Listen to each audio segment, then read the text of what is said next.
DMK தான் ஜெயிப்பாங்க அப்படின்னு எல்லாரும் திட்டுறாங்களே, நீ போய் டிஎம்கே ஜெயிப்பாங்க. டிஎம்கே ஜெயிப்பாங்கன்னா டிஎம்கே அதிகம் சீட்டு வாங்குவாங்க, குறைவாக ஓட்டு வாங்குவாங்க. இது ஏதோ ஒரு தேர்தலாக மாத்திரம் பார்க்கக்கூடாது. வெற்றி தோல்வி மாத்திரம் லட்சியம் அல்ல.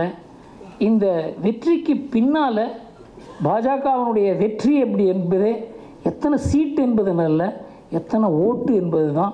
ஒரு 20% ஓட்டு பாஜக இந்த தேர்தலில் வாங்கிவிட்டால் 2021 தேர்தலில் 26 தேர்தலில் எந்த திராவிட கட்சியும் ஜெயிக்க முடியாது. Why China flew when India only grew? ஜனநாயகம் இருக்கவரையில் இந்தியா உருப்படாது. அவன் பாரு சர்வாதிகாரத்தில் தான் அவன் முன்னுக்கு வந்திருக்கான். நான் திமுகர்கிட்ட ஒரு பேரும் கேட்டேன், இல்லை சார் உங்கள் கட்சி ஒரு 500 வருஷம் இருக்குமா? என்ன சார் சொல்கிறீங்க அப்படின்னு. 50 வருஷம் இருக்குமா சார் அப்படின்னு. நாளைக்கு ஓடும் சார் அப்படின்னு. இவங்க எல்லாருமே சுயநலத்துக்காக ஒரு கம்பெனி நடத்துகிறாங்க. பாஜக எந்த அளவுக்கு இந்த நாட்டுக்காக உழைக்க வேண்டும் என்கிற உத்வேகம் அதுக்கு இருக்கிறதோ, அதற்கு பின்னால் ஆர்எஸ்எஸ் இருக்கிறதோ, அவ்வளவு நாள் இந்த பாஜக அப்படி இருக்கும். நீங்கள் பாஜகங்கிறது ஒரு அரசியல் கட்சியாக பார்க்கக்கூடாது. அது ஒரு பெரிய பேரியக்கம். அதன் பின்னால் லட்சக்கணக்கான தொண்டர்கள், அவங்களுக்கு யாருக்குமே சுயநலங்கிறது இல்லாத ஒரு மனநிலையை உருவாக்கியிருக்காங்க. அவங்களுடைய உத்வேகத்தில் தான் இந்த பாஜகங்கிற ஒரு இயக்கம் வளர்ந்துருக்கிறது. இது ஒரு அரசியல் கட்சின்னு மாத்திரம் நினைக்கிறாரு. இன்றைக்கு அதிமுகவினுடைய ஒரு முக்கியமான ஒரு பலம் இந்த திமுக எதிர்ப்பு ஓட்டுகள் தான். இன்றைக்கு என்ன, அப்போ 1989 என்ன நடந்ததோ கிட்டத்தட்ட அந்த நிலைமை தமிழ்நாட்டில் இருக்கப்போ அதிமுக பிளந்ததுங்கிறத விட அதிமுக பலவீனமான ஒரு நிலைமையில் இருக்கிறதுல பாஜகவினுடைய வளர்ச்சி, அரசியலில் தன்னை பணயம் வைத்து இந்த நாட்டுக்கு உழைக்கக்கூடிய ஒரே ஒரு தலைவர் நான் பார்த்தது நரேந்திர மோடி.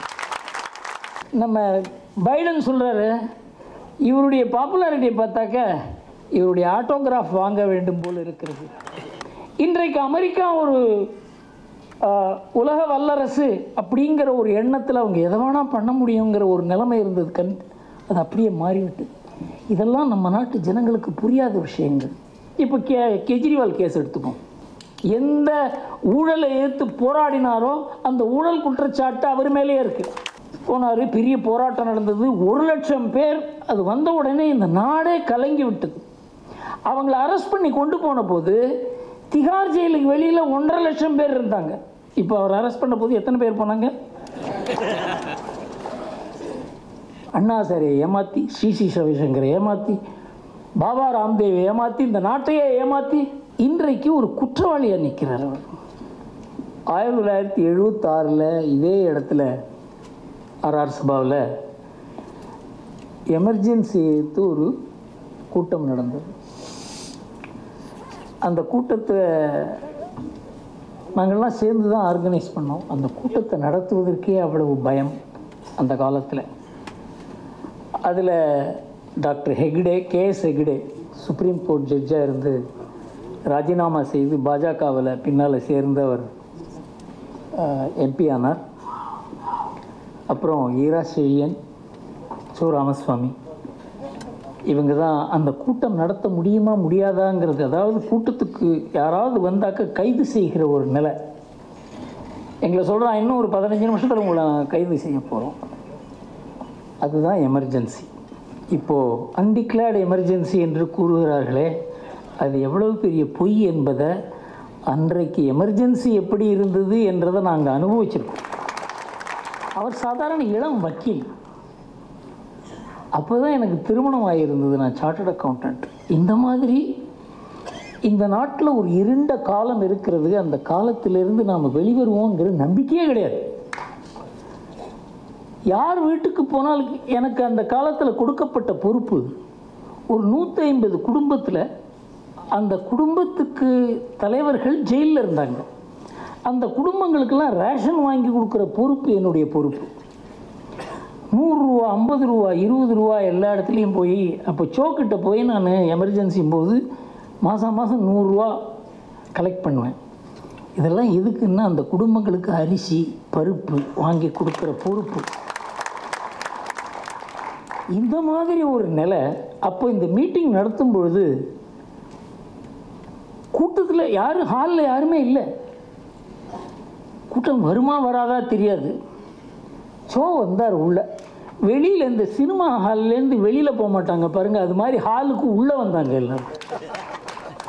எங்களால் மறக்கவே முடியாது. அது எல்லாம் அங்கங்கே சுற்றி நின்றுட்டு இருந்தவங்க. வருவாங்களா வராங்களா தெரியாது. நாங்கள் ஒரு 7-8 பேர் இந்த மீட்டிங்கை நடத்துவதற்காக மாத்திரமே இருந்த ஒரு குழு தான் இருந்ததுங்க. சரி, நாம் இன்னைக்கு கைதாக போகிறோம், மீசாவோ இதுவோ தெரியவில்லை அப்படிங்கிற நிலைமையில் ஷோ வந்து இறங்கி உடனே அந்த கூட்டம் ஹால் உள்ள வந்த உடனே போலீஸுக்கு வந்து நம்ம யாரும் இனிமேல் கைது செய்ய முடியாது எங்கள் கூட்டம் அதை ஈர்த்த ஷோ. அன்றைக்கு வந்து தமிழ்நாட்டில் நடந்த ஒரே கூட்டம் எமர்ஜென்சி எடுத்து இந்த ஹாலில் தான் நடந்தது.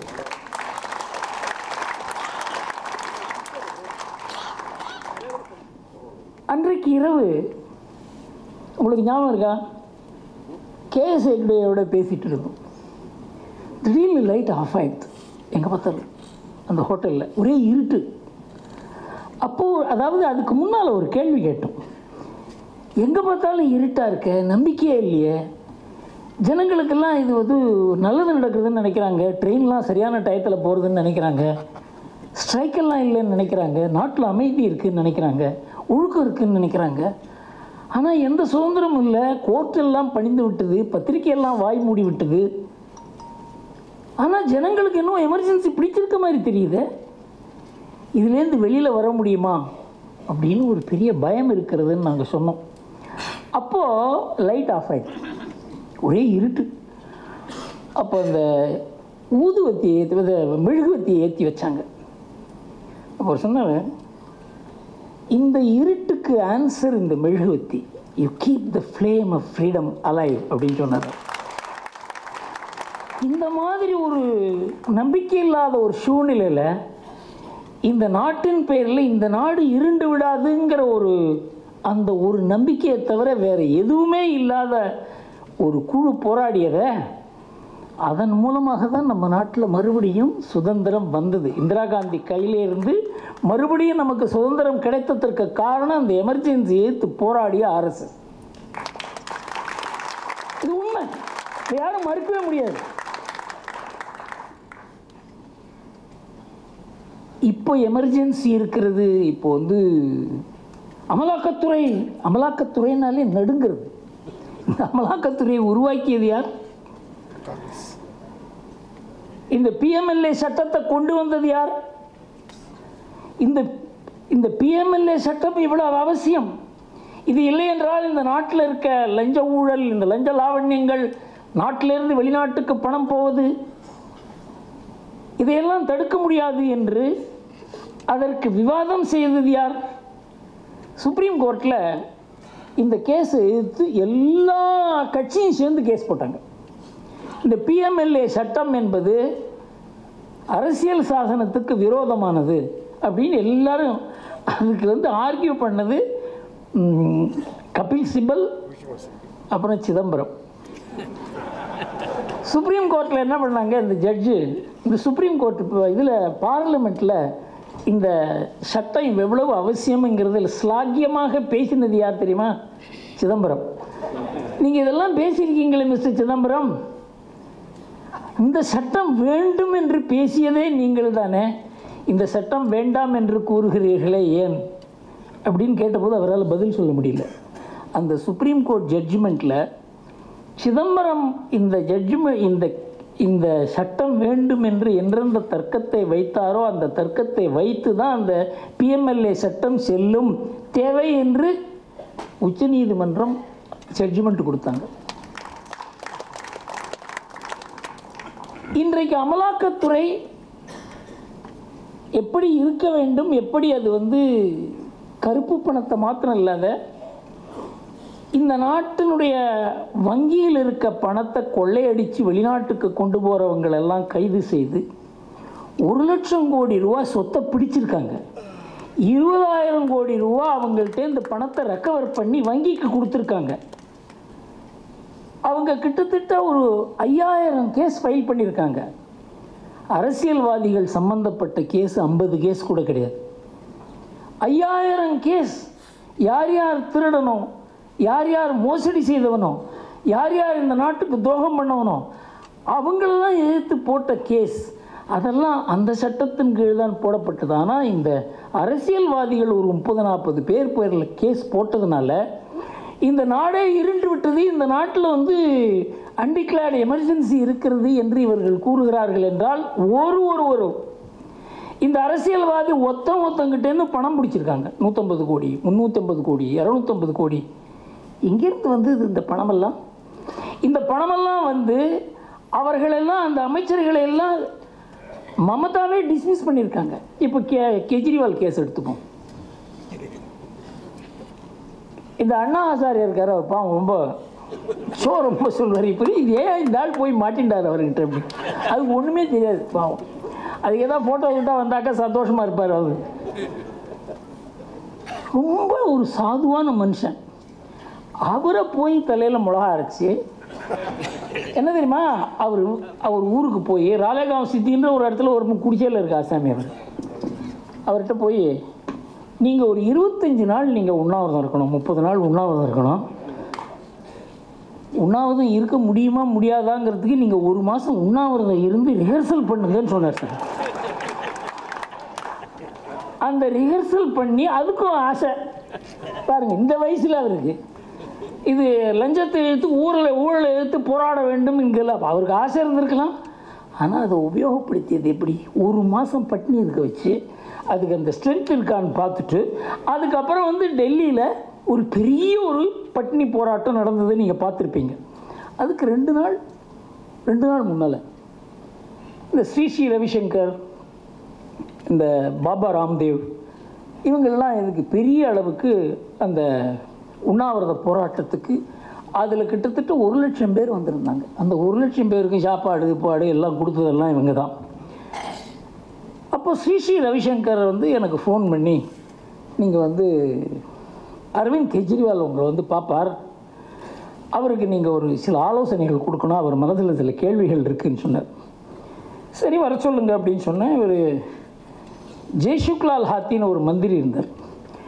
அவருடைய அண்ணா பேரன் தர்ஷக் ஹாத்தின்னு பேர். அவங்க 2 பேரும் வந்தாங்க. ஏன் அந்த தர்ஷக் ஹாத்திங்கிற பேரை சொல்கிறேன் அப்படின்னாக்கா, எனக்கு அந்த மீட்டிங்க்கு சாட்சி அவர் தான். இந்த கெஜ்ரிவால் வந்த உடனே இந்தியன் எக்ஸ்பிரஸ் கெஸ்ட் ஹவுஸில் தான் டெல்லியில் மீட் பண்ணோம்.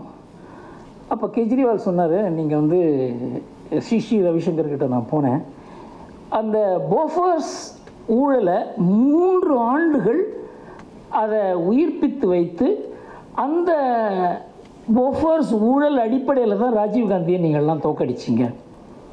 அதே மாதிரி இந்த ஊழலை எப்படி 2011 இருக்கும் 2014 வரைக்கும் எப்படி இந்த ஊழலை அந்த பேச்சை தக்க வைத்து மக்கள் மனதில் இதை ஊற வைத்து எப்படி இந்த அடிப்படையில் இது ஒரு அரசியல் பிரச்சனை ஆக்குவது, 3 ஆண்டுகள் இது எப்படி சஸ்டெயின் பண்ணுறது, அதை உங்கள்கிட்ட கேட்க சொன்னார். இதெல்லாம் உங்களுக்கு இந்த இந்தியன் எக்ஸ்பிரஸ் குழுமத்துக்கு அத்துப்படியானதுனால உங்களுக்கு தெரியும் அப்படிங்கிறதுனால நான் சொன்னேன். இதுக்கு ரொம்ப இந்தியன் எக்ஸ்பிரஸ் மாத்திரம் இதை செய்யலை, இந்த நாட்டினுடைய எதிர்க்கட்சிகள் எல்லாவற்றையுமே நாங்கள் இணைத்தோம். இந்தியன் எக்ஸ்பிரஸ் அதுக்கு முதுகெலும்பாக இருந்தது, அதற்கு எல்லா விதமான உதவி செய்தோம். இந்தியன் எக்ஸ்பிரஸே ஒரு அப்போசிஷன் பார்ட்டி மாதிரி இருந்ததை தவிர நாங்கள் இந்த அரசியலில் மாற்றம் கொண்டு வரத்துக்கு இந்தியன் எக்ஸ்பிரஸ் ஐடியா கொடுக்க முடியுமே தவிர மாற்றம் கொண்டு வருவது என்பது அரசியல் கட்சிகள் தான் செய்ய முடியும். அதனால் நீங்கள் எதிர்க்கட்சிகளை நீங்கள் இதில் இணைத்தால் தான் முடியும். அவங்களும் மோசடி தானே, அவங்களும் லஞ்சம் வாங்குறவங்க தானே. நான் சொன்னேன், அப்போ எதிர்க்கட்சியும் மோசம் ஆளுங்கட்சியும் மோசம்னா நீங்கள் என்ன பண்ண போகிறீங்க? புரட்சி பண்ண போகிறீங்களா? எதிர்க்கட்சியை வச்சு தானே ஆளுங்கட்சியை நீங்கள் வெற்றி கொள்ள முடியும். அவருக்கு அந்த சமயத்தில் ஒரு கன்ஃபியூஷன் வந்தது. நீங்கள் என்ன பண்ணலான்னு சொல்கிறீங்க சார் அப்படின்னு கேட்டார். நான் சொன்னேன், நீங்கள் அண்ணா உண்ணாவிரத போராட்டத்தில் அமரும்பொழுது எல்லா எதிர்க்கட்சி தலைவர்களையும் அழைத்து அவங்களுக்கு மாலை போட சொல்லுங்கள், அவங்கள மேடையில் உட்கார சொல்லுங்கள். அதன் மூலமாக எல்லா எதிர்க்கட்சியும் இந்த போராட்டத்தில் இணைகிறது, எதிர்க்கட்சிக்கு இந்த போராட்டத்துக்கும் ஒற்றுமை இருக்கிறது, இது ஏதோ ஒரு இது இல்லை வெறும் அரசியலுக்கு அப்பாற்பட்ட போராட்டம்லாம் சொல்லாதீங்க. இது பிரச்சனை, அரசியல் பிரச்சனை. அரசியல் பிரச்சனையை அரசியலுக்கு அப்பாற்பட்ட பிரச்சனையாக நீங்கள் நடத்தவே முடியாது. அவங்க மாலை போட்டுட்டு மேடையில் உட்காரக்கூடாது, போய் அங்கே எதிர சேர் போட்டிருக்கோம் அங்கே உட்காரணும் அப்படின்னு நான் சொன்னேன். அத்வானி எல்லாம் 50 வயசோ 60 வருஷம் அரசியலில் இருந்திருக்காங்க, அவங்கள போய் நீங்கள் ஆடியன்ஸில் உட்கார சொல்லுவீங்களா? இது நல்லா இல்லை சார் இன்றைக்கி சொல்கிறது அப்படின்னு. அவர் சொன்னார், என் உயிர் போனாலும் நான் அரசியல் பக்கம் போக மாட்டேன். சார் நீங்களே ஒரு அரசியல் கட்சி ஃபார்ம் பண்ணுவீங்கன்னு சொன்னேன். உயிரே போனாலும் நான் அரசியலுக்கு போக மாட்டேன், அரசியல் கட்சி என்ற ஒரு போர்வையில் நான் இருக்க மாட்டேன் அப்படின்னு சொன்னார். எனக்கு ஒரே ஆச்சரியம், என்னடா இப்படி பேசுகிறார் அவர். போனார், பெரிய போராட்டம் நடந்தது, 1,00,000 பேர். அது வந்த உடனே இந்த நாடே கலங்கி விட்டது. அவங்கள அரெஸ்ட் பண்ணி கொண்டு போன போது திகார் ஜெயிலுக்கு வெளியில் 1,50,000 பேர் இருந்தாங்க. இப்போ அவர் அரெஸ்ட் பண்ண போது எத்தனை பேர் போனாங்க? ஏன் சொல்கிறேன் அப்படின்னாக்க, அவர் கட்சி ஃபார்ம் பண்ண உடனே இதை பூரா எனக்கும் அவருக்கும் என்ன சம்பாஷணம் நடந்ததோ அது இந்தியன் எக்ஸ்பிரஸில் கட்டுரையாக எழுதினான். எவ்வளோ பெரிய மோசடி அது! அண்ணாசாரியை ஏமாற்றி, ஸ்ரீ ரவிசங்கரை ஏமாற்றி, பாபா ராம்தேவை ஏமாற்றி, இந்த நாட்டையே ஏமாற்றி இன்றைக்கு ஒரு குற்றவாளியாக நிற்கிறார் அவர். எந்த ஊழலை எதிர்த்து போராடினாரோ அந்த ஊழல் குற்றச்சாட்டு அவர் மேலேயே இருக்குது. யார் யாரை ஒரு சிறையில் தள்ளணும்னு சொன்னாலும் அவங்களோட சேர்ந்து மேடையில் அவங்கள கையை கோர்த்து கொண்டு மோடியை எதிர்க்கிறார் அவர். அந்த அளவுக்கு இந்த நாட்டில் அரசியல் மோசடி, மோடி எதிர்ப்பு அரசியலாக மாறி இருக்கிறது. நாம் புரிஞ்சுக்கணும். எங்கிட்ட அப்போவே சொல்லுவார் சோ, இருந்தாலும் இந்த ஆம் ஆத்மின்னு என்ன அர்த்தம் அப்படின்னு கேட்பாரு. ஆம் ஆத்மின்னு சொல்கிறாங்களே அதுக்கு என்ன அர்த்தம் அப்படின்னு கேட்பாரு. அப்போ ஆம் ஆத்மின்னு தானே முதல்ல ஆரம்பித்தாங்க, அதே தான் கட்சியாக மாறிது. சொன்னார், இந்த ஆள் மோசடிக்காரனாக தானே பார்ப்பான், இந்த ஆள் மோசடிக்காரனாக இருப்பான்னு சொன்னார். ஷோவுக்கு ஒரு இன்ட்யூட்டிவ் ஜட்ஜ்மெண்ட் உண்டு. ஒரு ஆளை பார்த்து இவன் சரியில்லை அப்படின்னு சொன்னார்னா, விபி சிங், நான்லாம் விபி சிங்கை தோளில் தூக்கின்னு போன காலம் உண்டு. நான் அவருக்கும் விபி சிங்க்கும் இங்கே ஒரு கவர்மெண்ட் கெஸ்ட் ஹவுஸில் மீட்டிங் ஏற்பாடு பண்ணேன். 2 பேரும் 3 மணி நேரம் பேசிகிட்டு இருந்தாங்க. அப்போ சோவுடைய அரசியல் என்னங்கிறதப்போ சொல்கிறேன். ஏன்னா கிட்டத்தட்ட இந்த எலெக்ஷன் 1989 எலெக்ஷன், 1989 எலெக்ஷனுக்கும் இந்த எலெக்ஷனுக்கு ஒரு தொடர்பு இருக்கிறது. அப்போ சோவுடைய சிந்தனை எப்படி இருந்ததுங்கிறத சொல்கிறேன். அவர் தமிழ்நாட்டில் அந்த சமயம் எம்ஜிஆர் காலமாகிவிட்டதுனால அதிமுக பிளவுபட்டிருந்தது. அப்போது மூப்பனாரை வைத்து, ராஜீவ்காந்தியை வைத்து எப்படியாவது தமிழ்நாட்டில் காங்கிரஸை ஒரு தேசிய சக்தியை வளர்த்து விட வேண்டும் என்பதற்காக நான், ராம்நாத் கோயங்கா, ஸோ நாங்கள் 3 பேரும் இந்த அரசியலில் 3 பேரும் கலந்து தான் முடிவெடுப்போம். 3 பேருக்கும் 3 விதமான அபிப்பிராயம். அதில் Iravatham Mahadevan Dinamani editor, K S. Ramakrishnan Indian Express resident editor. அவருக்கு எம்ஜிஆரை பிடிக்காது. தினமணி எடிட்டர் ஐராவதம் மகாதேவனுக்கு நாங்கள் எக்காரணம் கொண்டும் திமுகவை ஏற்க முடியாது, ஏன்னா தினமணி வாசகர்கள் திமுகவை ஏற்க மாட்டார்கள். இந்த மாதிரி ஒரு 5 பேர் குழுவில் நாங்கள் ஒரு முடிவு எடுத்தாகணும். 1989 தமிழ்நாட்டில் இந்தியன் எக்ஸ்பிரஸ், தினமணி, துக்ளக் என்னென்ன ஸ்டாண்ட் எடுக்கணும்னு நாங்கள் எல்லோரும் சேர்ந்து முடிவு பண்ணுவோம் தேச நலனுக்காக. அப்போ சோ என்ன சொன்னார், என்னை இந்த 89 அசம்பிளி எலெக்ஷன் வரைக்கும் எனக்கு உரிமை கொடுத்துருங்க, நான் காங்கிரஸை ஆதரிக்க போகிறேன், நீங்கள் காங்கிரஸை எதிர்க்க போகிறீங்க. தமிழ்நாட்டில் நாங்கள் உட்காந்து முடிவு பண்ணுறோம், காங்கிரஸை இந்தியன் எக்ஸ்பிரஸ் எதிர்க்கும், காங்கிரஸை துக்ளக் சப்போர்ட் பண்ணும். நாங்கள் இதை ஏற்றுக்கொண்டோம். நாங்கள்லாம் நண்பர்கள், ஒருத்தருக்கு ஒருத்தர் உதவி கொண்டோம். ஆனால் இந்த தேசத்துக்கு எது நல்லது என்பதை நாங்கள் அகில இந்திய அளவில் பார்த்தோம். சோ சொன்னார், தமிழ்நாட்டுக்கு இது ஒரு பெரிய ஆப்பர்ச்சுனிட்டி. அதிமுக பிளந்திருக்கிறது, திமுக இன்றைக்கு பலவீனமாக இருக்கிறது. இந்த சமயத்தில் காங்கிரஸை முன்னிறுத்தி இந்த எந்த அளவுக்கு காங்கிரஸை சென்டர் ஆஃப் தமிழ்நாடு பாலிட்டிக்ஸாக ஆக்க முடியுமோ ஆக்க வேண்டிய கடமை நம்ம கடமைன்னு சொல்லி அதுக்கு முன்னின்றார். அவர் படாத கஷ்டம் கிடையாது, நாங்கள் அதுக்கு உதவி பண்ணோம்.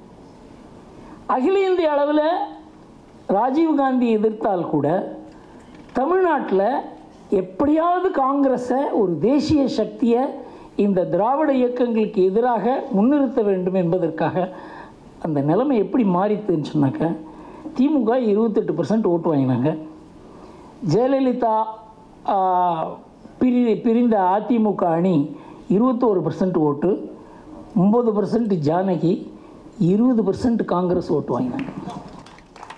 அது பூரா முயற்சி. 20% தமிழ்நாட்டில் தேசிய வாக்குகள், ஏன்னா தேசிய வாக்குகள் 1973 திண்டுக்கல் எலெக்ஷன்லேருந்து அதிமுக பக்கம் போய்விட்டது. காரணம் என்னவென்றால் அதிமுக தான் திமுகவை தோற்க முடிக்கும் என்ற நம்பிக்கை ஜனங்களுக்கு வந்தது. அதுவும் காமராஜனுக்கு அப்புறம் காங்கிரஸ் மங்க தேசிய வாக்குகள்லாம் அதிமுகவுக்கு போச்சு. ஒரே காரணம், திமுகவை தோற்கடிக்கிறதுக்கு அதிமுகவால் தான் முடியும், எம்ஜிஆரால் தான் முடியும். இன்றைக்கு அதிமுகவினுடைய ஒரு முக்கியமான ஒரு பலம் இந்த திமுக எதிர்ப்பு ஓட்டுகள் தான். இன்றைக்கு என்ன, அப்போ 1989 என்ன நடந்ததோ கிட்டத்தட்ட அந்த நிலைமை தமிழ்நாட்டில் இருக்கப்போ. அதிமுக பிளந்ததுங்கிறத விட அதிமுக பலவீனமான ஒரு நிலைமையில் இருக்கிறதுல பாஜகவினுடைய வளர்ச்சி, அதே மாதிரி திமுகவினுடைய தேக்கம். இந்த 2 ஆண்டுகள் 3 ஆண்டுகளில் திமுக நிறைய தேங்கி இருக்கிறது. அதெல்லாம் நம்ம துக்ளக்கினுடைய நம்ம பத்திரிகையாளர்கள் போய் பார்த்ததில் ஒன்று மாத்திரம் நன்றாக புரிகிறது, நாம் புரிந்து கொள்ள வேண்டும். இது ஏனென்றால் இந்த மத்தியதர வகுப்பினர், படித்தவங்க, கொஞ்சம் மேட்டுக்குடியினர் இருக்காங்களே, இவங்களை போய் ஓட்டு போடுறதில்ல. அது முதல்லே சொல்லுவார், இவ்வளோ தூரம் பேசுவீங்க, மீட்டிங் வருவீங்க, கைத்தட்டுவீங்க, ஓட்டு போட மாட்டீங்கன்னு சொல்லுவார். இந்த முறை நம்ம தவற விடக்கூடாது. ஏனென்றால் இந்த முறை திமுகவை தோற்கடிக்கிறதுக்கு, பாஜகவை உயர்த்துவதற்கு எந்த அளவுக்கு பாஜகவுக்கு தமிழ்நாட்டில் வாக்கு இருக்கிறதோ அந்த அளவுக்கு தமிழ்நாடு தேசிய நீரோட்டத்தில் கலக்கும். பாஜக எத்தனை சீட்டு சேர்க்குன்னு கேட்குறாங்க. அதில் கூட சில குழப்பங்கள் இருக்குது. 3 சீட்டா 4 சீட்டா பல பேருக்கு இருக்குது. துக்ளக் ஸ்டடி படி 2-3 சீட்டு வரலாம் அப்படின்னு சொல்கிறோம். 7 இடத்துல 2வது இடத்துல இருக்காங்க, ஒரு 12 இடத்துல 3வது இடத்துல இருக்காங்க. இதெல்லாம் நினச்சி கூட பார்க்க முடியாது. பாஜக முதல் இடத்துல, 2வது இடத்துல, 3வது இடத்துல தமிழ்நாட்டில் இருக்கும் அப்படிங்கிறத நினச்சே பார்க்க முடியாது. அந்த மாதிரி ஒரு நிலைமை உருவாகி இருக்கிறது தமிழ்நாட்டில். அதனால் யார் யார் இந்த 10% ஓட்டு போடாதவர்கள், கிட்டத்தட்ட அவங்க தான் தேசிய வாக்குகள், அவங்க தான் பாஜக மாதிரி ஒரு கட்சி வர வேண்டும் என்று நினைப்பவர்கள், மோடி போன்ற ஒரு தலைவர் வர வேண்டும் என்று நினைப்பவர்கள், இவங்க நிச்சயமாக இந்த தரம் இந்த வாக்களிக்காது தான். மணிகண்டன் சொன்னதை நான் ஒரு தரத்துக்கு 3 தரம் உறுதியாக கூறுவேன். இங்கே எல்லாரும் போய் ஓட்டு போடணும். ஏன்னா மோடியை பொறுத்தவரையிலும் அவர் தான் இந்த நாட்டுக்கு உகந்த தலைவர் என்பதை நம்ம நாட்டில் சொல்ல வேண்டியதில்லை, வெளிநாட்டிலேயே சொல்கிறாங்க. 10 ஆண்டுகளுக்கு முன்னால், ஏன்னா மோடிக்கு எனக்கு ஒரு நெருக்கமான உறவு இன்றில் 30 ஆண்டுகளாக இருக்கிறது. அவருடைய அரசியலினுடைய உயர்ச்சியும் தாழ்ச்சியும் அதில் எல்லாத்தையும் எனக்கு பங்கு உண்டு, அவருடைய உறவு உண்டு. நாங்கள் நிறைய ஆலோசனைகள் கூட செய்திருக்கிறோம். அவருக்கு இருக்க ஒரு தீட்சண்யமான ஒரு பார்வை, அவருக்கு இருக்கிற தைரியம் நான் யார்கிட்டையுமே பார்த்துக்கிட்டேன். ஒரு சின்ன உதாரணம் கொடுக்குறேன். அந்த சொராபுதீன் கேஸ் நீங்கள்லாம் படிச்சிருப்பீங்க, இந்தியன் எக்ஸ்பிரஸில் துக்ளக்கில் கூட எழுதியிருக்கேன் இதை பற்றி. அந்த கேஸ் வந்தபோது என்னை எடுத்து கையாள சொன்னாங்க பாஜகவில். அப்போ சொல்லுவார் அவர், இந்த பீரியடை நான் எப்படி மேனேஜ் பண்ணுறேன் அப்படிங்கிறது தான் என்னுடைய கெப்பாசிட்டி, என்னுடைய லீடர்ஷிப், என்னுடைய திறமை, என்னுடைய எல்லாமே இதில் தான் அடங்கியிருக்கு. அப்போது இதெல்லாம் நடந்தது 2010. 2011 ஜனவரியில் அப்போது அகமதாபாத் முனிசிபல் கார்பரேஷன் எலெக்ஷன், அதுதான் மெயின் டெஸ்ட். இந்த சொராபுதீன் கேஸு அமித்ஷாவை அரெஸ்ட் பண்ணிட்டாங்க அக்டோபர் 2010. மோடி அரெஸ்ட் பண்ணுவாங்கங்கிற மாதிரி ஒரு நிலைமை. அப்போது நான் அடிக்கடி அப்போ அகமதாபாத் போவேன். அப்போ போன போது பாஜக பீப்புளெலாம் சொன்னாங்க, பாருங்கள் இந்த அகமதாபாத் கார்ப்பரேஷன் எலெக்ஷன் நடக்க போகுது. இந்த சமயத்தில் எல்லா இந்த அத்துமீறிய கட்டடங்கள்லாம் இப்போ தான் இடிக்கிறார் அவர். எங்கே பார்த்தாலும் பாருங்கள், நான் அது ரோட்டில் போனால் எங்கே பார்த்தாலும் கட்டடங்கள் இடிச்சிருக்கும். இது எப்படியா சொல்லி மோடிக்கிட்டே, ஏன்னா நான் மோடியோட எனக்கு ஒரு நெருக்கமான பழக்கம் இருக்குது, அவங்க சொல்ல முடியாத நான் சொல்லலாம் அப்படிங்கிறதுனால அவங்க என்கிட்ட சொன்னாங்க. நான் மோடிக்கிட்ட கேட்டேன், இதெல்லாம் ஏன் இடிக்கிறீங்க இப்போ அப்படின்னு. எங்கள் கேட்க சொன்னானா அப்படின்னு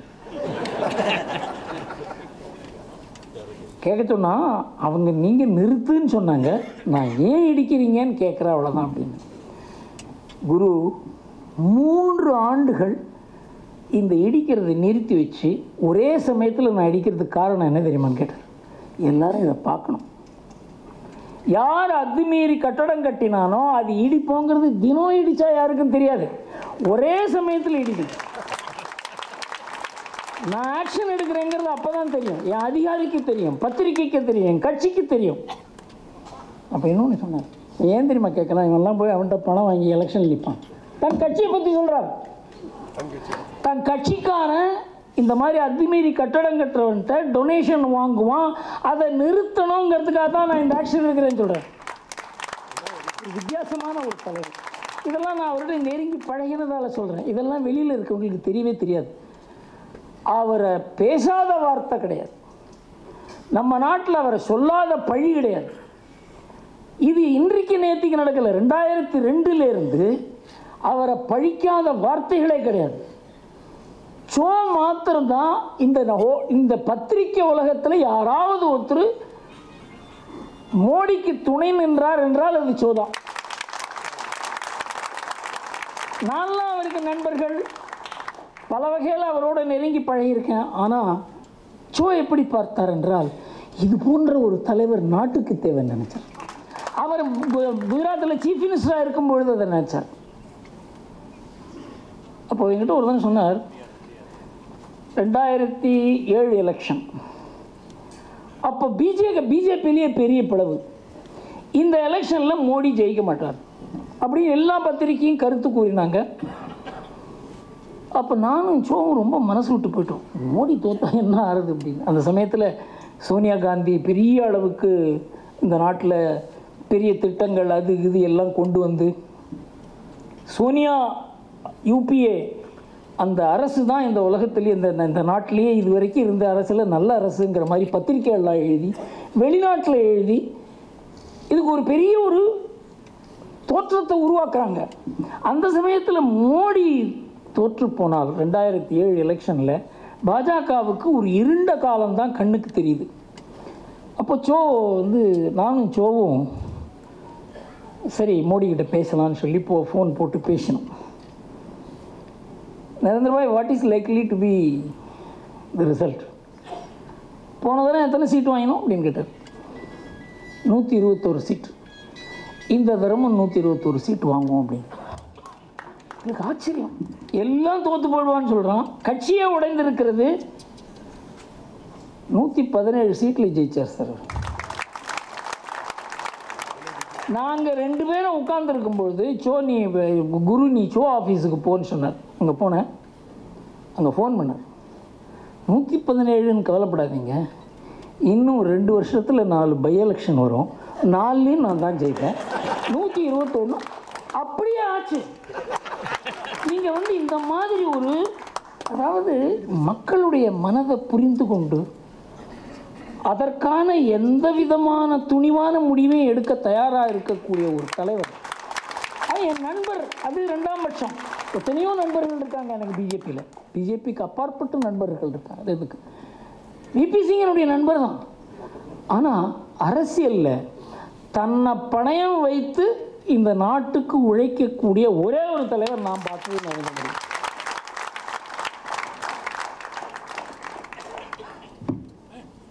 உலக அளவில் எந்த மாதிரி ஒரு மாற்றத்தை கொண்டு வந்தார். அமெரிக்கா, நீங்கள் எங்கள் ஊருக்கு வரக்கூடாது, பிரிட்டன் நீ எங்கள் ஊருக்கு வரக்கூடாது, எல்லா நாட்டிலையும் அவருக்கு தடை விதித்தார்கள். அவர் குஜராத் சீஃப் மினிஸ்டராக இருக்கும்பொழுது. ஆனால் அவர் என்ன பண்ணுறார், கொஞ்சமாக இந்த நாட்டினுடைய மனதை மாற்றுகிறார், இந்த பத்திரிகைகள் மனதை மாற்றுகிறார். நம்ம நாட்டிலேயே பெஸ்ட் சீஃப் மினிஸ்டர் அவர் தான் 5 முறை தேர்ந்தெடுக்கிறது இதே பத்திரிகைகள். அவரை தாறுமாறாக எழுதுகிற பத்திரிகைகள் அவர்தான் இந்த நாட்டிலேயே முதன்மை வாய்ந்த ஒரு ஆளுமை வாய்ந்த ஒரு முதல்வர்னு சொல்கிறாங்க. கொஞ்சம் கொஞ்சம் கொஞ்சமாக பப்ளிக் ஒப்பீனியனை பில்டு பண்ணுறார். ஆனால் அவரை எதிர்த்து உலக மகா சக்திகள்லாம் இவரை அழிக்கணும்னு நினைக்கிறாங்க. இவர் ஹிட்லர்னு சொல்கிறாங்க இவரை பார்த்து. அந்த சமயத்தில் அவர் பிரைம் மினிஸ்டராக அமெரிக்காவுக்கு என்ன பண்ணுறதுன்னு புரியல, இங்கிலாந்துக்கு என்ன பண்ணுறதுன்னு புரியல. இவர் அழைக்காதே இருக்க முடியாது, அழைக்கவும் முடியாது. நான் உங்ககிட்ட விசா கேட்க மாட்டேன்ட்டு, நீ கொடுத்தா கூட விசா கொடுக்காட்டா. எந்த பிரதம மந்திரி அமெரிக்காவை பார்த்து நீ விசா கொடுக்காட்டா கொடுக்க வேண்டாம் என்று கூறுவார்? அவனே வந்து வெத்தலைப்பாக்கில் விசா வச்சு கொடுத்து நீ எங்கள் நாட்டுக்கு வான்னு கூப்பிட்ட அந்த அவமானத்தை அமெரிக்கா பட்டது, இது நமக்கு தெரியும்.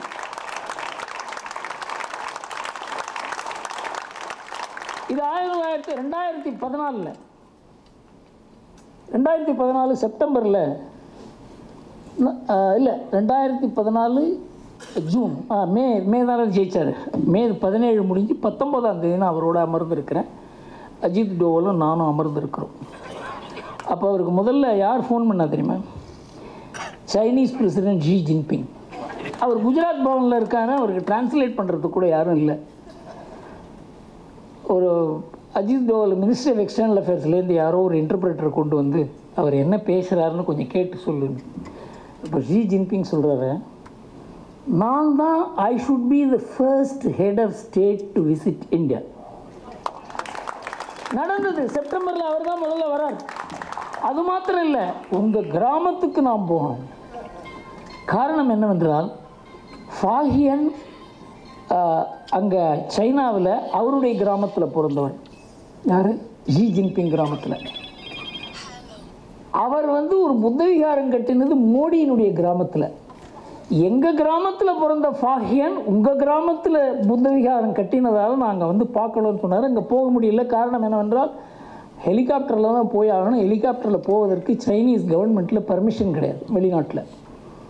அப்படித்தான் அவங்களுக்கு நல்ல உறவு ஆரம்பித்தது. இதெல்லாம் கெட்டத்துக்கு காரணம் பீப்புள்ஸ் லிபரேஷன் ஆர்மி. அவர்களுக்கு நாம் எதிரி. காரணம் என்றால் பாகிஸ்தான் அவர்களுக்கு நெருங்கினவர்கள். PLA ஆர்மி சைனீஸ் அரசாங்கத்துக்கு கட்டுப்படாத ஆர்மி. இதை நான் எழுதியிருக்கேன். இது ஃபோர்ப்ஸ் பத்திரிக்கையில் வந்திருக்கு.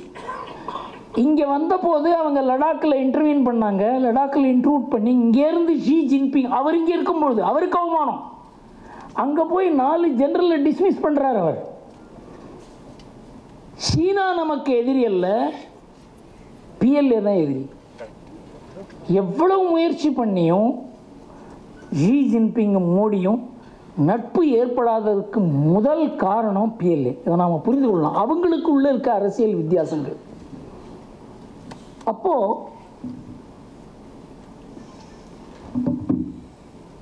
உலகம் பூரா மோடிக்கு வந்து இவ்வளவு எதிர்ப்புலையும் இவர் வெற்றி பெற்று விட்டார், அவருடைய உறவு வேண்டும் என்று அவங்க நினைச்சு கொஞ்சம் கொஞ்சமாக மாறுறாங்க. ஆனாலும் அவருக்கு எதிர்ப்பு ஏராளம். அந்த பத்திரிகைகள்லாம் அவரை பற்றி எழுதினதை நம்ம படிக்கக்கூட முடியாது. இவர் ஹிட்லர் என்று கூறுகிறார்கள். ஆனால் அதே மோடியை Italian prime minister, he is the most loved leader in the world. போன வருஷம் Australian prime minister, he is my boss அப்படிங்கிறார். நம்ம பைடன் சொல்கிறாரு, இவருடைய பாப்புலாரிட்டியை பார்த்தாக்க இவருடைய ஆட்டோகிராஃப் வாங்க வேண்டும் போல் இருக்கிறது. நீங்கள் உலகத்தினுடைய ஒப்பீனியனை மாற்ற வேண்டும். பெரிய பெரிய உலக மகா சக்திகளினுடைய அவங்களுடைய வார்த்தைகளை அவங்களையே விழுங்க வைத்து நம்ம அவங்கள புகழ வைக்க வேண்டும் என்பதெல்லாம் ஒரு தனி மனித சாதனை அல்ல. அதற்கு வேண்டிய திட்டங்கள், அதற்கு வேண்டிய சிந்தனை, அதற்கு வேண்டிய தெய்வானுக்கிரகம் அவருக்கு இருக்கிறது. இன்றைக்கு இந்த எலெக்ஷனில் வந்து நாம் எலெக்ட் பண்ண போகிறது ஒரு பிரைம் மினிஸ்டர் எலெக்ட் பண்ண போகிறோம்னு நினைக்கிறீங்களா? We are going to elect a world leader from India.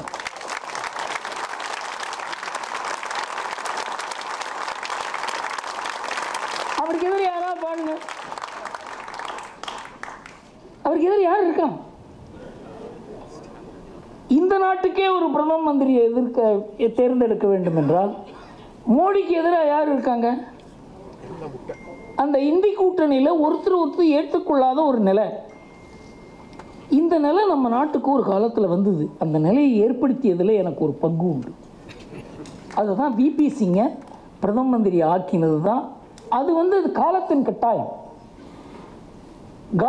Indira Gandhi, Nehru Gandhi குடும்பத்தை வீழ்த்தவில்லை என்றால் இந்த நாட்டில் இந்து மக்களுக்கு எதிர்காலம் கிடையாது என்று நாங்கள் நினைச்சோம். அதற்காக கொடுத்த பலி அது. அப்புறம் சோக்கிட்ட பேசியிருக்கேன். நீங்கள் என்னை மன்னித்தே ஆக வேண்டும் சார். நீங்கள் ராஜீவ்காந்தியை தோக்கடித்தால் நாட்டில் ஒரு பெரிய ஒரு குழப்பம் வரும் அப்படின்னு சொன்னார். வரட்டும் அப்படின்னு. இந்த குழப்பம் வராது, இந்த நாட்டில் தெளிவு வராதுன்றது தான் எனக்கும் சோவுக்கு இருந்த வித்தியாசம். ராஜீவ்காந்தி ஆதரித்தார், நான் எதிர்த்தேன். ராஜீவ்காந்தியை தோக்கடித்த உடனே அந்த 1979 98 வரைக்கும் 7 பிரதமர்கள் வந்தாங்க நம்ம நாட்டில். 4 தேர்தல் நடந்தது. 4 மாதம் 8 மாதம் 13 நாள் பிரைம் மினிஸ்டர்ஸ். அதனால தான் நம்ம நாட்டினுடைய பொருளாதாரம் இறங்கியது. நிலையற்ற அரசாங்கத்தின் மூலமாக தான் நம்ம நாட்டில் ஒரு பெரிய ஒரு தேக்கம் ஏற்பட்டது. மோடி வந்த உடனே எல்லாம் மாறித்து. அது எப்படி அதாவது 2019 ஃபோர்ப்ஸ் மேகசினில் ஒரு ஆர்டிக்கிள் எழுதினாங்க. அதாவது உலகத்தினுடைய கருத்து எப்படி இருந்ததுங்கிறத நாம் புரிந்து கொண்டால்தான் நம்ம நாட்டில் ஏற்பட்ட மாற்றம் பற்றி நமக்கு தெரியும். சைனாவும் நாமும் கிட்டத்தட்ட 1980 ஒரே நிலையில் இருந்தோம். ஒரே மாதிரி ஜிடிபி, ஒரே மாதிரி பெர் கேபிட்டா இன்கம். ஆனால் 2014 நம்ம விட 3.5 மடங்கு வளர்ந்தாங்க அவங்க. அதை பற்றி ஃபோர்ப்ஸ் மேகசின் எழுதுறதுக்கு ஒரு கட்டுரை எழுதினாங்க. ஜனநாயகம் இருக்கவர்களும் இந்தியா உருப்படாது. அவன் பாரு சர்வாதிகாரத்தில் தான் அவன் முன்னுக்கு வந்திருக்கான்.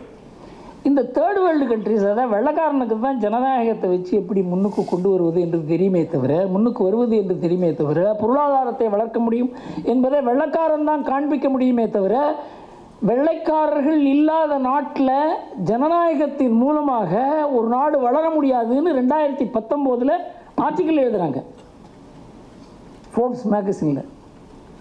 அதுக்கு டைட்டில் என்ன தெரியுமா? Why China flew when India only grew. அதுக்கு ஒரு உதாரணம் காமிக்கிறான். சைனாவில் நம்ம ஊரில் நர்மதா டேம், சைனாவில் யாங்ஸி டேம், இது 2 கிட்டத்தட்ட ஒரே சைஸ் டேம். அதை கட்டுவதற்கு சைனாவில் அது மூலமாக 23 மாநகரங்கள் மூழ்குகின்றன. மாநகரங்கள், சென்னை போல மாநகரங்கள். 178 நகரங்கள் மூழ்கின்றன. 1200 கிராமங்கள் மூழ்குகின்றன.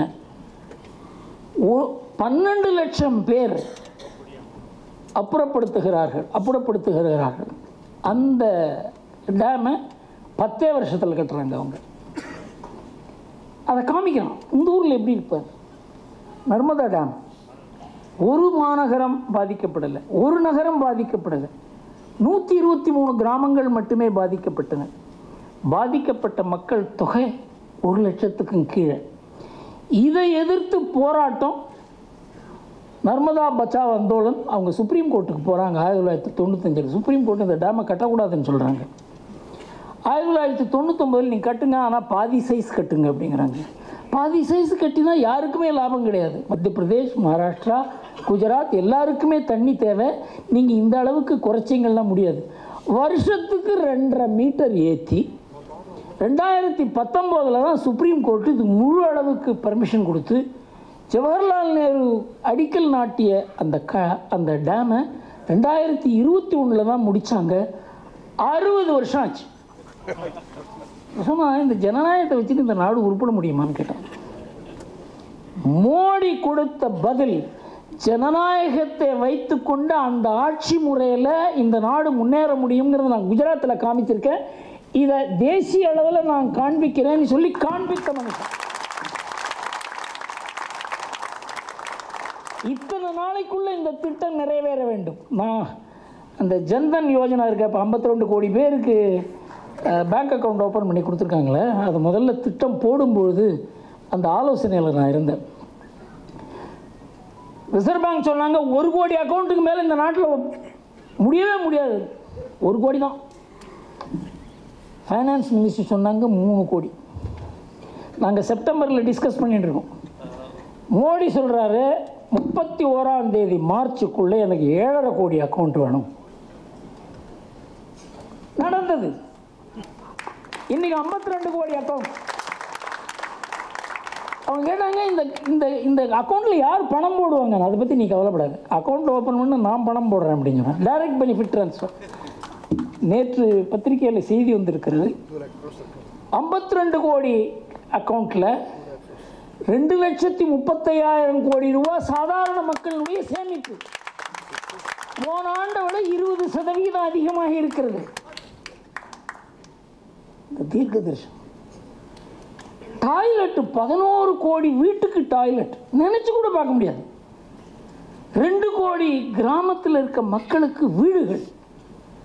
இந்த ஸ்கேலே நம்மளால் புரிஞ்சிக்க முடியாது. அதாவது சிந்தனை பண்ணுறது கூட கற்பனையில் தரித்திரம் இருக்கக்கூடாதுன்னு சொல்லுவாங்க. அந்த கற்பனா தாரித்திரம் நரேந்திர மோடிக்கு கிடையாது. எல்லாமே கோடி 10 கோடி. காரணம் என்னவென்றால் அவருடைய உறுதி. அதாவது இந்த கம்ப்யூட்டரில் பார்த்துட்டே இருப்பார் எத்தனை வீடு கட்டிருக்கு இன்றைக்கி. அதை 0 நான் பண்ணி கரெக்டாக அவன் ரிப்போர்ட் கொடுத்துருக்கானா இல்லையா அப்படிங்கிறத, முரதாபாத்தில் இந்த கிராமத்தில் இந்த வீடு 80% கம்ப்ளீட் ஆகிருக்குன்னா அதை பார்க்க முடியும் அவரால் கம்ப்யூட்டரில். 24 மணி நேரம். மணிப்பூரில் அந்த கோவிடும் போது அந்த சீஃப் மினிஸ்டருக்கு காலையில் 3 மணிக்கு ஃபோன் பண்ணி, ஃபஸ்ட்டு கோவிட் மணிப்பூரில் வந்திருக்கு, ஜாக்கிரதையா இருங்கன்னு சொல்கிறார். அந்த சீஃப் மினிஸ்டர் ஆச்சரியம், அவருக்கு தெரியாது. அமெரிக்காவில் நம்ம நாட்டை விட எல்லா வசதியும் அதிகம், ஹாஸ்பிட்டல் வசதிகள் அதிகம், பணம் அதிகம். அங்கே இல்லாத மருத்துவ வசதிகளே கிடையாது, மருத்துவ கம்பெனிகளே கிடையாது. எத்தனை பேர் பாதிக்கப்பட்டாங்க தெரியுமா அமெரிக்காவில் கோவிடில்? நம்ம நாட்டில் எவ்வளோ பேர் பாதிக்கப்பட்டாங்க தெரியுமா? அமெரிக்காவில் 1.2 crore 12 crore people were infected. 12 crore. செத்தவங்க 12 லட்சம். நம்ம விட 4ல் 1 மடங்கு தான் பாப்புலேஷன் அங்கே. அதை 4ஆக பெருக்கினா நம்ம ஊரில் 45 கோடி பேருக்கு நமக்கு இன்ஃபெக்ஷன் வந்திருக்கணும். நம்ம நாட்டில் 45லேருந்து 50 லட்சம் பேர் வரைக்கும் நம்ம நாட்டில் மடிந்திருக்க வேண்டும். ஆனால் நம்ம நாட்டில் இன்ஃபெக்ஷன் வந்து இது எத்தனை பேருக்கு தெரியுமா? 4.5 கோடி பேருக்கு தான். இறந்தது 4.5 லட்சம் பேர் தான். இது காரணம் என்ன தெரியுமா? நம்ம நாட்டு சுதேசி தடுப்பூசி. சுதேசி தடுப்பூசி கண்டுபிடிப்போன்னு மோடி சொன்ன உடனே உலகத்தில் நம்ம பார்த்து சிரிக்காதவங்களே கிடையாது. இது மாதிரி ஒன்று பண்ணதே கிடையாது. நமக்கு ஏதாவது நோய் வந்ததுன்னா அவன் எப்படா அவன் கண்டுபிடிச்சி நமக்கு எக்ஸ்போர்ட் பண்ணுவான், நாம் இம்போர்ட் பண்ணுவோம். அதுக்கப்புறம் நாம் எல்லாருக்கும் அதுக்குள்ளே இங்கே ஆயிரக்கணக்கில் லட்சக்கணக்கில் இதான் நம்ம சரித்திரம். சுதேசி தடுப்பூசி கண்டுபிடிக்க வேண்டும். அது ராத்திரி பகல். இன்னைக்கு என்னாச்சு? ஒரு பிரைம் மினிஸ்டர் செய்கிற வேலையாது. என் ஃப்ரெண்டு ஒன்று சொன்னார், அவருடைய பேரை சொல்ல விரும்பலை நான். இந்த நாட்டை கோவிட்லேருந்து காப்பாற்றின ஒரு சாதனைக்கு மோடி அவர் வாழ்நாள் பூரா ஆட்சி பண்ணாங்க. இதெல்லாம் மறந்து போயிடும் நம்ம. இது சாதாரணமான விஷயம் அல்ல. நம்ம நாட்டில் கண்டுபிடிச்ச தடுப்பூசி இருக்க, அது மூலமாக நீ ஹார்ட் அட்டாக் வந்து போனவங்களே கிடையாது. அமெரிக்காவில் இருக்க தடுப்பூசினால் ஏராளமான பேருக்கு ஹார்ட் அட்டாக். அதை பற்றி பெரிய அந்த ஊரில் பெரிய இன்வெஸ்டிகேஷனே நடந்து கொண்டு இருக்கிறது. நம்ம ஊரில் அப்படி இல்லை. ஒரு பெரிய மாற்று சிந்தனையை கொண்டு வந்து நம்மால் பண்ண முடியும்னு காணித்து அதன் மூலமாக உலகத்தில் ஒரு பெரிய சாதனையை செய்தவருக்கு அந்த தடுப்பூசியை போட்டுக்காதேன்னு இந்த ஊரில் இருக்க மந்திரி இந்த சீஃப் மினிஸ்டர், அப்புறம் இவர் சொன்ன மாதிரி ராகுல் காந்தியை கூட இது மோடியை முதல்ல போட்டுட்டு சொல்லு. அவர் வயசுக்கு தகுந்தபடி போட்டு வராங்க. அவர் வயசுக்கு என்னைக்கு ஊசி போட்டுக்கணுமோ அன்றைக்கி மோடி போட்டுட்டார். அவர் தான் முதல் நாள்.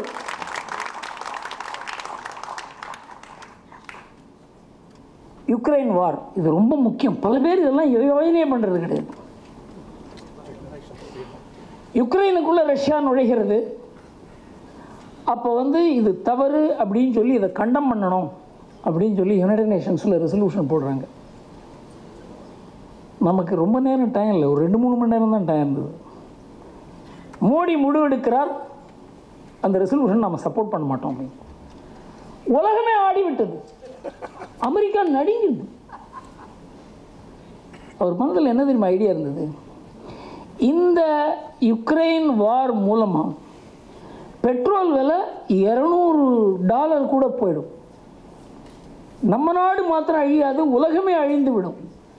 ரஷ்யாவோட நாம் நெருங்கி குறைச்ச விலையில் நாம் பெட்ரோல் வாங்கலை அப்படின்னா உலகமும் அழிந்து விடும், நாமும் அழிந்து விடும்னு அதில் கால்குலேட் பண்ணுறாரு அவர். நாங்கள் பெட்ரோல் ரஷ்யாவிலேருந்து நாம் இறக்குமதி பண்ணுவோம்னு அவங்க சொன்ன உடனே அமெரிக்காவுக்கு என்ன பண்ணுறதுன்னே புரியல. அமெரிக்காவை கண்டு நடுங்கிய காலம் மாறி அமெரிக்கா நம்ம என்ன செய்வது என்று அவங்களுக்கு புரியாத காலத்துக்கு நரேந்திர மோடி நம்ம கொண்டு வந்திருக்கோம். இது ரொம்ப முக்கியமான விஷயம்.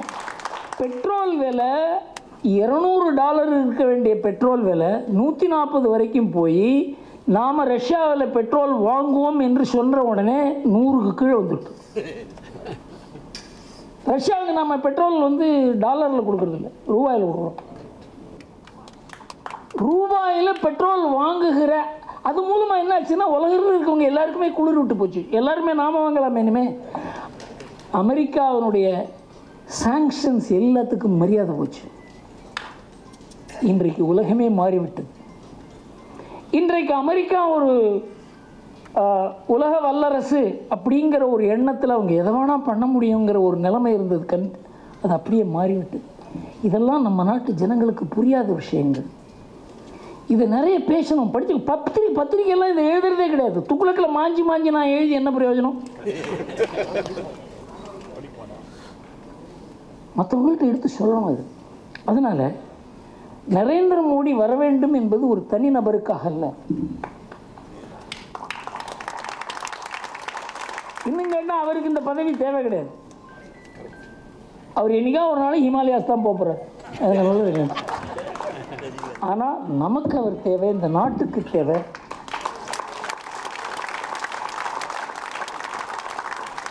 எந்த கட்சியும் 5000 வருஷம் இருக்க போகிறதில்லை, பாஜகவும் இருக்க போகிறதில்லை. நான் திமுகர்கிட்ட ஒரு பேரும் கேட்டேன், இல்லை சார் உங்கள் கட்சி ஒரு 500 வருஷம் இருக்குமா? என்ன சார் சொல்கிறீங்க அப்படின்னு. 50 வருஷம் இருக்குமா சார் அப்படின்னு. கொஞ்ச நாளைக்கு ஓடும் சார் அப்படின்னு. இவங்க எல்லாருமே சுயநலத்துக்காக ஒரு கம்பெனி நடத்துகிறாங்க.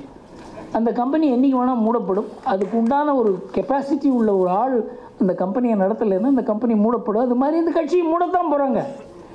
பாஜக எந்த அளவுக்கு இந்த நாட்டுக்காக உழைக்க வேண்டும் என்கிற உத்வேகம் அதுக்கு இருக்கிறதோ, அதற்கு பின்னால் RSS இருக்கிறதோ, அவ்வளவு நாள் இந்த பாஜக அப்படி இருக்கும். நீங்கள் பாஜகங்கிறது ஒரு அரசியல் கட்சியாக பார்க்கக்கூடாது. அது ஒரு பெரிய பேரியக்கம். அதன் பின்னால் லட்சக்கணக்கான தொண்டர்கள், அவங்களுக்கு யாருக்குமே சுயநலங்கிறது இல்லாத ஒரு மனநிலையை உருவாக்கியிருக்காங்க. 1,00,000 கிராமத்தில் சிங்கிள் டீச்சர் ஸ்கூல் நடத்துகிறாங்க சார். 1,00,000 கிராமத்தில் சிங்கிள் டீச்சர் ஸ்கூல். அந்த ஸ்கூல் தான் எல்லாமே. அங்கே கணக்கு சொல்லிக் கொடுக்குறதுலேருந்து, சுகாதாரம் சொல்லிக் கொடுக்குறதுலேருந்து, ஒழுக்கம் சொல்லிக் கொடுக்குறதுலேருந்து ஒரு ஆள் அவன் பாட்டு அந்த வேலை பண்ணிகிட்டே இருக்கான். அவனுக்கு ஓட்டு வேணுமா, அவனுக்கு ஒரு வாகனம் வேணுமா, ஒரு வசதி வேணுமா, அவனுக்கு ஒரு என்டர்டெயின்மெண்ட் வேணுமா, இந்த மாதிரி லட்சக்கணக்கான பேர் இந்த நாட்டுக்காக மாத்திரம் வேலை செய்கிறாங்க. அவங்களுடைய உத்வேகத்தில் தான் இந்த பாஜகங்கிற ஒரு இயக்கம் வளர்ந்துருக்கிறது. இது ஒரு அரசியல் கட்சின்னு மாத்திரம் நினைக்கிறாரு. பாஜக அப்படி இருக்க அப்படிங்கிற நம்ம இவர் சொன்னார், மாரிதாஸ் கிறிஸ்தவர் இல்லைன்னு சொன்னோன்னே எங்கள் மனசு கஷ்டமாக போயிடுது. கிறிஸ்தவராகவே இருந்திருக்கலாமே அவர். அவங்களுக்காக ஒரு வழிகாட்டி இருப்பார், அவர் நம்ம மாதிரி இருக்கார். அவர் ஒன்று சொன்னார், தூய கட்சி அப்படின்னு பாஜக, அப்படி பாஜகவில் இருக்கவங்க கூட தூயவர்கள் அப்படின்னு சொல்லக்கூடாது, அதுலேயே தவறானவர்கள் இருக்கலாம். ஆனால் இந்த நாட்டுக்காக உழைக்கிற கட்சிங்கிறதுல யாருக்குமே சந்தேகம் இருக்க முடியாது. இன்றைக்கு அரசியலில் இதே சமுதாயத்தில் இருந்தால் பாஜகவுக்கு வராங்க, டிஎம்கேக்கு வராங்க, ஏடிஎம்கேக்கு வராங்க, கம்யூனிஸ்ட்டுக்கு வராங்க. அந்த கட்சியினுடைய தலைமை எப்படி இருக்கோ அதுக்கு தகுந்தபடி அவங்க அட்ஜஸ்ட் பண்ணிக்கிறாங்க. அதனால தான் பாஜகவில் கரப்ஷன் குறைச்சல். சொல்லுவார், பாஜகவில் கரப்ஷன் குறைவு என்று சொல்ல வேண்டும், நாணயமானவர்கள் அதிகம் என்று சொல்ல வேண்டும். நீங்கள் மற்றதில் வந்து பார்த்தீங்கன்னா ரிவர்ஸாக இருக்கும்.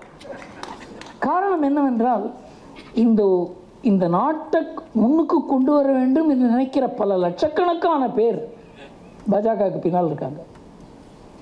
அவன் வந்து இந்த தேர்தலில் வந்து ஓட்டு போடுவான், 10 பேரை வந்து நீங்கள் இப்போ பாஜக ஓட்டு போடுங்க நாட்டுக்கு நல்லதுன்னு சொல்லுவான், திரும்ப போய் சிங்கிள் டீச்சர் ஸ்கூல் நடத்துவான், வேறு வேலை கிடையாது. ஸோ அந்த மாதிரி ஒரு பேரியக்கத்தினுடைய முகம்தான் பாஜக. இதுவே பல பேருக்கு தெரியாது. இதையெல்லாம் நாம் புரிந்து கொள்ள வேண்டும். இது எதுக்காக இதை விவரமாக சொல்கிறேன் என்றால், இந்த எலெக்ஷனோடு இதை நிறுத்திடக்கூடாது. ஏன்னா தமிழ்நாடு எலெக்ஷனில் இது ஒரு பெரிய டேர்னிங் பாயிண்ட். 1989 எந்த மாதிரி ஒரு தேர்தலோ அந்த மாதிரி ஒரு தேர்தல் இது. ஒரு தேசிய சக்தி வளர்ந்து கொண்டிருக்கிறது. அது எந்த அளவுக்கு அதுக்கு வாக்குகள் வரும், எந்த அளவுக்கு சீட்டுகள் வரும் என்பது 2ஆம் பட்சம். ஆனால் இந்த தேர்தலில் பாஜகவுக்கு ஒரு 15லேருந்து 20% வாக்குகள் ஒரு 4 இடத்துல ஜெயிச்சாங்க அப்படின்னு சொன்னால் தமிழ்நாட்டினுடைய அரசியல் ஒரே அடியாக மாறிவிடும்.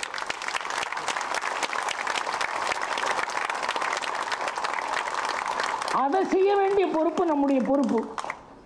இப்போ துக்ளக்கில் எழுதியிருக்கான், டிஎம்கே தான் ஜெயிப்பாங்க அப்படின்னு. எல்லாரும் திட்டுறாங்களே, நீ போய் டிஎம்கே ஜெயிப்பாங்க. டிஎம்கே ஜெயிப்பாங்கன்னா டிஎம்கே அதிகம் சீட்டு வாங்குவாங்க, குறைவாக ஓட்டு வாங்குவாங்க. நாம் வந்து எந்த அளவுக்கு இந்த தேசிய சக்தியை இந்த எலெக்ஷனில் ஊக்குவிக்க வேண்டுமோ அவ்வளோ ஊக்குவிக்க வேண்டும். அது நம்முடைய கடமை. இது ஏதோ ஒரு தேர்தலாக மாத்திரம் பார்க்கக்கூடாது. வெற்றி தோல்வி மாத்திரம் லட்சியம் அல்ல. இந்த வெற்றிக்கு பின்னால் பாஜகவினுடைய வெற்றி எப்படி என்பதே எத்தனை சீட்டு என்பது அல்ல, எத்தனை ஓட்டு என்பது தான். அதனால் ஒரு 20% ஓட்டு பாஜக இந்த தேர்தலில் வாங்கிவிட்டால் 2021 தேர்தலில் 26 தேர்தலில் எந்த திராவிட கட்சியும் ஜெயிக்க முடியாது. நான் 2ஐயும் சேர்த்து தான் சொல்கிறேன். இது 2க்கும் பெரிய வித்தியாசம் கிடையாது. நாம் பிஜேபியில் என்ன துக்ளக்கில் என்ன சொல்லுவோன்னா, இது நிச்சயமாக தேச துரோக கட்சி, ஏடிஎம்கே தேச துரோக கட்சி இல்லை, தேச விரோத கட்சி இல்லை, அது குடும்ப கட்சி, இது குடும்ப கட்சி இல்லை, அது ரவுடி கட்சி, இது கொஞ்சம் குறைவான ரவுடி கட்சி. இப்படி தான் நாம் வந்து ஏடிஎம்கேக்கும் டிஎம்கேக்கும் உள்ள வித்தியாசத்தை வச்சு நீங்கள் ஏடிஎம்கேக்கு ஓட்டு போடுன்னு சொல்லுவோம். அந்த கஷ்டத்துலேருந்து பிஜேபி துக்ளக்குக்கு கொஞ்சம் விடுதலை கொடுத்து நல்லவர்களுக்கு ஓட்டு போடுன்னு சொல்கிற மாதிரி, பிஜேபிக்கு ஓட்டு போடுன்னு சொல்கிற மாதிரி 2021 ஒரு பெரிய வாய்ப்பு கொடுக்க வேண்டும் என்று கேட்டு விடைபெறுகிறேன். வணக்கம்.